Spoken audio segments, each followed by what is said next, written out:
जय हिंद। ईरान के जो न्यूक्लियर साइंटिस्ट हैं उनको मारकर अमेरिका और इजराइल ईरान को उकसाना चाह रहे हैं ताकि जो बाइडन इस ईरान से जो पहला समझौता था उसे बरकरार न कर सके। हालांकि अगर जो बाइडन से ये समझौता जो थे दोबारा अगर चालू कर देंगे ईरान से तो ईरान को बहुत ज़्यादा फायदा होगा। अब हम समझते हैं ईरान को इतना सैंक्शन कैसे लग गया कि उसे कोरोना की वैक्सीन लेना भी मुश्किल हो जाएगा। देखिए ईरान के पीछे पड़ा हुआ है इजराइल, क्योंकि ईरान और इजराइल में एक दूसरे में जबरदस्त की दुश्मनी है। दोनों एक दूसरे के जानी दुश्मन एक दूसरे को समझते हैं। ईरान के न्यूक्लियर प्रोग्राम के जो चीफ थे मोहसिन फखरीजादे थे। ये भाई साहब ईरान के जो पूरा न्यूक्लियर प्लांट चल रहा था उनके चीफ थे पूरे एन पे। 2018 में नेतन्याहू ने अपनी भाषण में इनका नाम बोला था और कहा था याद रखिएगा यही वो व्यक्ति है जो जिसे आप कह सकते हैं कि father of Iranian atomic project. हालांकि इन्हें मतलब अमेरिका भी बहुत पहले से टारगेट रख रहा था, खास करके जब से डोनाल्ड ट्रंप आए थे। इन्होंने तो खास सीधे बोल दिया था अमेरिकी नौसेना को कि आप ईरान पर हमला कर सकते हैं।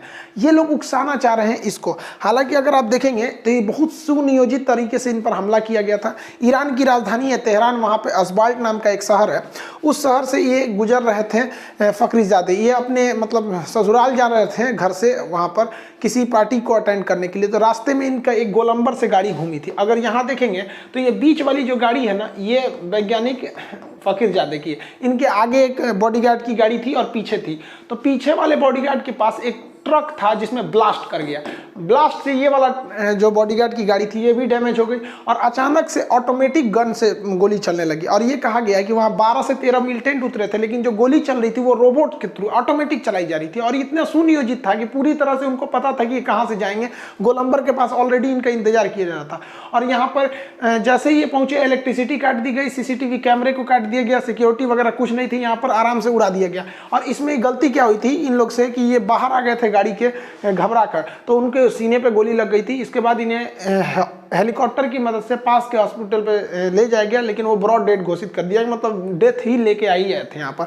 अब यहाँ पे ईरान को भी सोचना पड़ेगा कि उसको 2010 से लेके 2012 के बीच में अगर बात करें तो कई सारे उसके वैज्ञानिक भी मारे गए। अब यहाँ अगर ज्योग्राफिकली देखेंगे तो ये है ईरान। ईरान जो है यहाँ पर ईरान के करीब है सऊदी अरब। अब इन दोनों में भैया एक अलग दुश्मनी है, सिया सुन्नी की दुश्मनी है। और ये है इजराइल। आप अगर ध्यान देंगे तो पूरे मिडिल ईस्ट मिलकर इजराइल का विरोध करते हैं। सऊदी अरब जो है वो भी इजराइल का विरोध करता है। लेकिन इजराइल के प्रधानमंत्री नेतन्याहू इमरजेंसी में ये दौरा किए थे सऊदी अरब में और वहाँ के प्रिंस से मिले थे। उसके बाद सऊदी अरब सिया और सुन्नी की लड़ाई में हामी भर दिया था कि हाँ ईरान को मारा जाए। सऊदी अरब का आस पास चले ना तो आज मार देगा। देखिए ई अरब वालों को कोई काम नाम नहीं है। ये सबको यहाँ पे एक पेट्रोल मिल गया है। जिस दिन तेल खत्म खेल खत्म, ये सब बकरी चराएगा, सब ऊँट चराएगा, सब ले दाना खो यहाँ पे, खजूर खो यहाँ पे। और इन सबको कुछ नहीं आता है यहाँ पर। ये केवल इसी लड़ाई में लड़ेगा सर। आज भी बताइए इन सबको मतलब राजतंत्र है। बताइए कितना अजीब लगता है 2020 में कहीं पे राजा है। हद भैया, लोकतंत्र के जमाने में राजा है। सोचिए हमारे हिंदुस्तान में अगर राजा बैठेगा उसके खिलाफ कुछ नहीं बोल सकते हम लोग से कभी होगा, बर्दाश्त ही नहीं होगा। समझिए एकदम गुलामी की तरह वहां पे रह रहे हैं सब। तो ये आपसी दुश्मनी भूल गए सब, सऊदी वाले और इजराइल वाले आपसी दुश्मनी भूल गए सब। और इजराइल को मतलब ईरान को मारने के लिए। हालांकि इन गधों को ये समझ में नहीं आता है कि जिस दिन ईरान यहाँ से मरेगा ना, इन लोग का अगला टारगेट रहेगा कि ये पाकिस्तान को आर्थिक रूप से कमजोर कर दिया जाए, उनके बाद इन लोग को अच्छा से निपटा दिया जाए। तब तक धीरे धीरे इन लोग का पेट्रोल ये लोग निकालेंगे। लेकिन इंटरनेशनल रिलेशन में देखिए हमारा कोई दोस्त नहीं होता, कोई दुश्मन नहीं होता। जब तक हमारा फायदा है हमारे दोस्त हो, फायदा खत्म दोस्ती खत्म। एक वक्त था कि जब हम और रूस एकदम बराबर के दोस्ती थे। अभी रूस से हम लोग की थोड़ी दोस्ती कम हो गई है, अमेरिका से बढ़ गई है। तो हमारे संबंध किससे ये मायने रखते हैं। ईरान से हमें काफी अच्छा संबंध बना के रखना है। अगर आप देखेंगे तो ईरान को उकसा रहे हैं ट्रंप साहब, क्या कर रहे हैं, उकसा रहे हैं। और इजराइल भी उकसा रहा है। कैसे 2010 से 12 के बीच में ईरान के 5-6 न्यूक्लियर साइंटिस्ट को मार दिया गया ताकि ये लोग आगे ही न बढ़ सके। ईरान भी घोंचू है, सचुरा तुम अपने न्यूक्लियर साइंटिस्ट को सेफ्टी किस कारण दे रहे हो कि मार दिया जा रहा है। हमारे यहाँ न्यूक्लियर साइंटिस्ट को मतलब अच्छी खासी सेफ्टी भी है और तरह तरह की उनकी सेफ्टी के लिए ध्यान में भी रखा जाता है हर देश को। भारत को भी इस पर सोच समझ के रखना चाहिए, क्योंकि भैया पाकिस्तान के पास भी आतंकवादियों की कोई कमी नहीं है। पता चला हमारा DRDO इसरो पे कर दे तब कोई क्या करेंगे। तो भविष्य की कोई भी घटना से हम लोग को भी भी पहले से औचित रहना चाहिए। हम भारत सरकार से भी कहेंगे कि भैया हमारे जो टॉप लेवल के न्यूक्लियर साइंटिस्ट है या इसरो के हैं या DRDO के, उनकी सिक्योरिटी बढ़ा दीजिए। जिस तरह से NSG कमांडो होते हैं ना, उन लोग को भी देना चाहिए। आप कासिम सुलेमानी को ही देख लीजिए, ये इराक में गए थे 2020 में, 2-3 महीने पहले की तो बात है, ड्रोन हमले में इनको मार दिया, सोचिए सेनापति को मार दिया ईरान को। ट्रंप चाहते हैं कि ईरान अमेरिका पे हमला कर दे या फिर ईरान इजराइल पे हमला कर दे। इस हमले से ईरान को बहुत ज़्यादा घाटा लगने वाला है। अमेरिका उन्हें उकसा रहा है इस तरह से कि अमेरिका का कहना है कि एक प्रोजेक्ट 111 चल रहा है। प्रोजेक्ट 111 के तहत अमेरिका का कहना है कि ईरान जो है वो न्यूक्लियर इनरिचमेंट कर रहा है। देखिए, यूरेनियम दुनिया का सबसे महंगा पदार्थ है, इसे येलो केक के नाम से जाना जाता है। बट जो यूरेनियम प्रकृति से मिलता है हमें अयस्क के रूप में, ओर के रूप में, वो काम लायक नहीं होता। उसे इनरिच किया जाता है बड़ा सफाई से, जैसे लोहा को कैसे साफ किया जाता है वैसे, लेकिन इसको आराम से नहीं कर सकते, ब्लास्ट कर जाएगा। तो इसके इनरिचमेंट प्लांट लगाए जाते हैं। तो ईरान इस इनरिचमेंट प्लांट को बहुत तेजी से लगा रहा है। ईरान का कहना है कि वो कभी भी परमाणु बम नहीं बनाएगा। जिस तरह से जापान के पास परमाणु टेक्नोलॉजी है, वो इनरिच करके बिजली बनाता है, वैसे हम भी बिजली बनाएंगे, हम परमाणु बम नहीं रखेंगे। लेकिन इजराइल अपने लिए खतरा मानता है, सऊदी अरब अमेरिका से कहता है खतरा है। और ये भी हकीकत भी है कि भैया दोनों में कोई खास का अंतर नहीं होता है। जिसके पास परमाणु बिजली घर है वो चाहेगा तो 2 महीने के अंदर अंदर परमाणु बम बना लेगा। दोनों में कुछ खास डिफरेंस नहीं होता है। बस कंट्रोलिंग पैनल को हटा दीजिएगा, उसमें कैडमियम या बोरान की छड़ हटा देंगे। केमिस्ट्री में पढ़ाए थे आपको, नियंत्रक छड़ होता है कैडमियम एवं बोरान, उसको हटा दीजिएगा तो जो चेन रिएक्शन है कंट्रोल के बाहर हो जाएगी, फिर वो ब्लास्ट कर जाता है। तो जो भी चाहे वो मिडिल ईस्ट के देश हो या फिर इजराइल हो या फिर अमेरिका, उनको पता है कि अगर परमाणु बम ईरान के पास आ गया तो किसी से डरेगा ही नहीं। रीजन क्या है कि द्वितीय विश्व युद्ध खत्म नहीं हुआ रहता अगर ऑपरेशन मैनहट्टन सक्सेस नहीं हो रहा था। ऑपरेशन मैनहट्टन क्या था? इसके तहत वहां पर परमाणु बम बनाया जा रहा था। जो वहां पे ओपेनहाइमर थे, वहां पर जॉन एफ ओपेनहाइमर, ये लोग तो परमाणु बम मार दिए जापान के ऊपर, जापान सरेंडर कर गया। इजराइल ने क्या किया है, यहां पर भी हमला करके न्यूक्लियर प्लांट को उड़ा दिया, इनरिचमेंट प्लांट को भी उड़ा दिया है। देखिए, इजराइल पे हमेशा आरोप लगते हैं उसकी मोसाद एजेंसी है वो दुनिया में सबसे खतरनाक है। भैया मोसाद से तो मत पूछिए, वहां पे उन लोग का मिशन चलता है 20-20 साल लंबा। मतलब सोचिए, आज मारेंगे ना 20 साल बाद भी वो बदला लेते हैं। तो बहुत खतरनाक एजेंसी है। आप समझिए ध्यान से जरा पे, पूरी यूरोपीय यूनियन चाहती है कि ईरान के साथ एक अच्छा सा समझौता हो जाए। यूरोपियन यूनियन यही चाहता है कि भैया ईरान से समझौता हो जाए। जर्मनी भी यही चाहता है, इंग्लैंड भी चाहता है, ब्रिटेन भी चाहता है कि ईरान से समझौते हो जाए। इजराइल नहीं चाहता है कि ईरान से समझौते हो जाए। जबकि अगर आप पिछला कार्यकाल देखेंगे, जब बराक ओबामा वहाँ के प्रेसिडेंट थे, तो इन्होंने ईरान से एक समझौता किया था। इस समझौते के तहत कहा गया था कि जो इंटरनेशनल एजेंसी है, जो अंतर्राष्ट्रीय परमाणु ऊर्जा आयोग है, जिसका मुख्यालय ऑस्ट्रिया की राजधानी वियना में है, वो नियमित रूप से ईरान आएगी, उसके न्यूक्लियर पावर प्लांट की जांच करेगी कि वो बम बना रहा है या बिजली घर बना रहा है। वहाँ परमानेंटली उसकी जांच की जाएगी। ईरान इसे कभी नहीं रोकेगा। याद कीजिए, सद्दाम हुसैन इसीलिए मारा गए थे, वो जांच की एजेंसी को रोक दिए थे, बार बार रोके थे। सद्दाम हुसैन मराए ना तो अपनी गलती से मराए, 4 बार रोका था उन्होंने उस एजेंसी को जांच करने के लिए, अमेरिका मार दिया। अरे इन गधों को पता नहीं क्यों लगता है कि ये सुपर पावर है। हद है यार, तुम लोग गजब घोंचू। हम हिंदुस्तान वालों को देखो, इतना पावर के बावजूद रूस से, अमेरिका से, ब्रिटेन से इज्जत से बात करते हैं हम लोग। अभी भी हम लोग तो कभी अकड़ते नहीं कि क्या कर लोगे, हमारे पास परमाणु बम है। इस सबको मतलब मत पूछिए, कहा जाता है ना, अधजल गगरी छलकत जाए, गजब हाल है यहाँ से, अकड़ते हैं। तो ईरान से अच्छा समझौता हुआ। ईरान के जो वहाँ के राष्ट्रपति हसन रूहानी, उन्होंने एक्सेप्ट कर लिया था। उस वक्त जो बाइडेन जो थे वाइस प्रेसिडेंट थे, अब ये प्रेसिडेंट है, जनवरी में ये कार्यभार संभाल लेंगे। तो ट्रंप और इजराइल को ये बात पता है कि जैसे ये जो बाइडेन संभालेंगे, ये वापस ईरान से समझौते कर देंगे। और ईरान भी यही चाहता है कि हमें परमाणु बिजली घर मिले। और ये क्या करते हैं, ईरान पर लगे प्रतिबंध को हटा देंगे, जिसे सऊदी अरब नहीं चाहता है कि हटाया जाए और इजराइल नहीं चाहता है हटाया जाए। लेकिन भारत को हर हाल में ईरान की ज़रूरत है, क्योंकि ईरान, देखिए, भारत से ईरान का बहुत अच्छा रिलेशन है। ईरान से कोई भी आतंकवादी भारत पे आज तक अटैक नहीं हुआ। भारत ईरान में भी है। अभी मोदी जी भी कुछ साल पहले जब ईरान के दौरे पे गए थे तो वहाँ पे गुरुद्वारा पे का उद्घाटन किया था उन्होंने।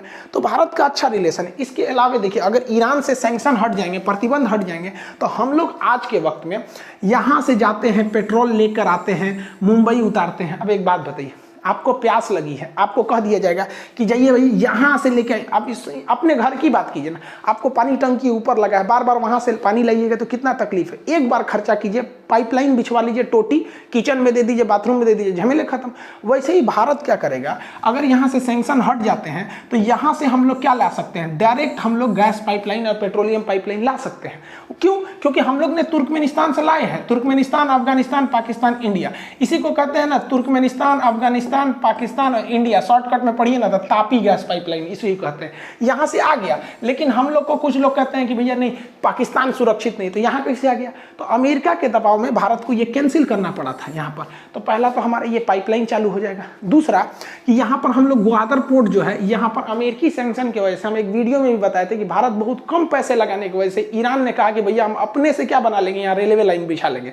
ईरान ने ये बात को कहा था, फिर उसने कहा कि नहीं भारत का भी पैसा लगाया जाए, तो हम लोग और ज्यादा पैसे को लगा सकते हैं ईरान में। इससे क्या होगा, यहाँ पे हम लोग का चाबहार बंदरगाह और अच्छे से डेवलप होगा, क्योंकि यहाँ पर कौन सा बंदरगाह है, ग्वादर बंदरगाह, जिसे चाइना ने ले रखा है, और चाइना का ये सीपीईसी सड़क चाइना तक चली जाती है, तो हम लोग इसका भी काउंटर कर सकते हैं। दूसरा कि यहाँ से हम लोग यहाँ से रेल लाइन आराम से अफगानिस्तान ला सकते हैं, और अफगानिस्तान के ऊपर तुर्कमेनिस्तान की राजधानी, तजाकिस्तान की राजधानी दुशांबे है, यहाँ भारतीय वायुसेना का अड्डा है, यहाँ से हम चीन पे भी हमला कर सकते हैं, यहीं से हम लोग पीओके के एरिया पे भी हमला कर सकते हैं आराम से।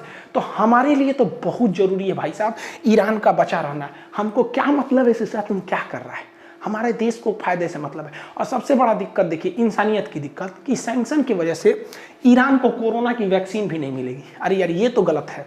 रीजन क्या है कि अगर कहीं पे भी कोरोना बच गया ना तो फिर वो वहां से फैल जाएगा। जैसे वुहान में लोग पहले मजाक उड़ा रहे थे, जनवरी फरवरी में हम लोग भी कह रहे थे चाइनीजवा में भी वायरस फैला, हम लोग को क्या पता से वह ठीक हो जाएगा, हम वही लोग फंस जाएंगे यहाँ पे। तो इसलिए ईरान में रहना खत्म होना जरूरी है, क्योंकि ईरान से पाकिस्तान आएगा, पाकिस्तान से इंडिया में चला आएगा यहाँ पर, तो भारत के लिए तो जरूरी है। तो भारत को भी अपने रॉ एजेंट को, इवन मोदी जी को भी गुप्त रूप से बात करना चाहिए ईरान को कि भैया 2 महीना और बर्दाश्त कर ले, दिसंबर जनवरी जो बाइडेन आएंगे शांति से रह जाएगा। क्योंकि ईरान से हम लोग का बहुत अच्छा रिलेशन है, सदियों पुराना सा रिलेशन है। आप देखेंगे ईरान में भारत में आए थे, प्रधानमंत्री भी वहाँ गए थे, बहुत गर्मजोशी से स्वागत भी किया गया था। तो भारत को समझाना चाहिए। हमको लगता है कि मोदी जी ने इसमें कर दिए होंगे, इस समय पीछे नहीं रहते हैं, चुप पे फोन करने में तो सबसे आगे है, चाहे शेख हसीना को हो, चाहे ईरान हो, चाहे वो कहीं कहीं धाए दे फोन कर देते हैं यहाँ पे। तो हमको तो लगता है, लेकिन बताने वाला आदमी हो, बाप रे बाप कौन काम करता है किसी को नहीं बताने वाला। तो हमारे लिए तो ईरान को बचा के रखना जरूरी है। अब कनाडा के पीएम जस्टिन ट्रूडो साहब, भैया भारत में किसान आंदोलन पे है, एमएसपी कर रहे हैं। इस किसान आंदोलन में कुछ ऐसे भी जो सिख लोग हैं जो खालिस्तान की मांग कर रहे हैं, ऐसे नारे भी देखे गए हैं, झंडे भी देखे गए, बट उनकी संख्या कम है। जो पूरे आंदोलन को दूसरे रूप दे देंगे वो बड़े कम है। इतने बड़े पानी में अगर थोड़ा सा भी थूक दीजिएगा ना तो पूरा पानी खराब हो जाता है।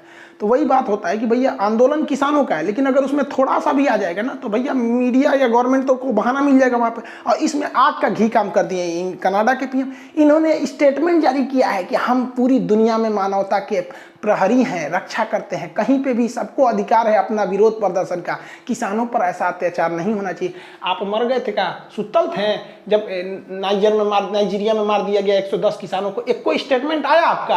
आपको खाली यहाँ पे दिख रहा है, हम लोग नहीं समझ रहे। मैंने भारत वाला भूख है, इंडिया आप आए थे तो आपका एक आदमी स्वागत करने नहीं गया था। काहे?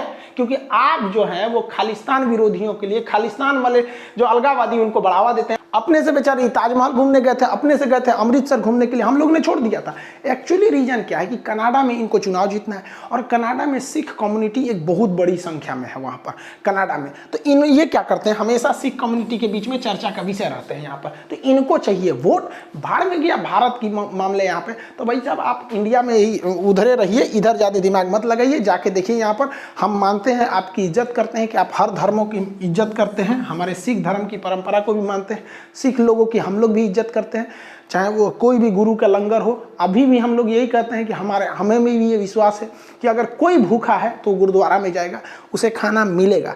लेकिन हाँ, धर्म के नाम पर आप राजनीति करिएगा, ये गलत है। आप अपने गिरेबान में झांक के देखिए वहाँ पे क्या हो रहा है। हम लोग अपने किसान भाइयों से हमारी बातचीत सफल होगी।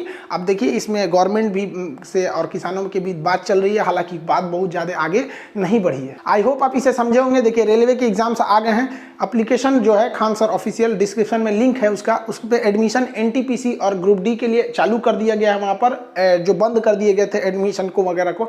और अब उस पर डेली 4 घंटे कंटिन्यू लाइव क्लास चलेंगे उसमें। पहले 2 ही घंटे चलते थे, अब कंटिन्यू 4 घंटे आपको वहाँ पर लाइव क्लास चलेंगे वहाँ पर। 2 घंटे साइंस के लिए और 2 घंटे स्टैटिक जीके के लिए, क्योंकि उसमें स्टैटिक जीके पीछे का मतलब जीके पोर्शन के लिए। तो 2 घंटा इसमें 2 घंटा इसमें कंप्लीट हो जाएगा वहाँ पर।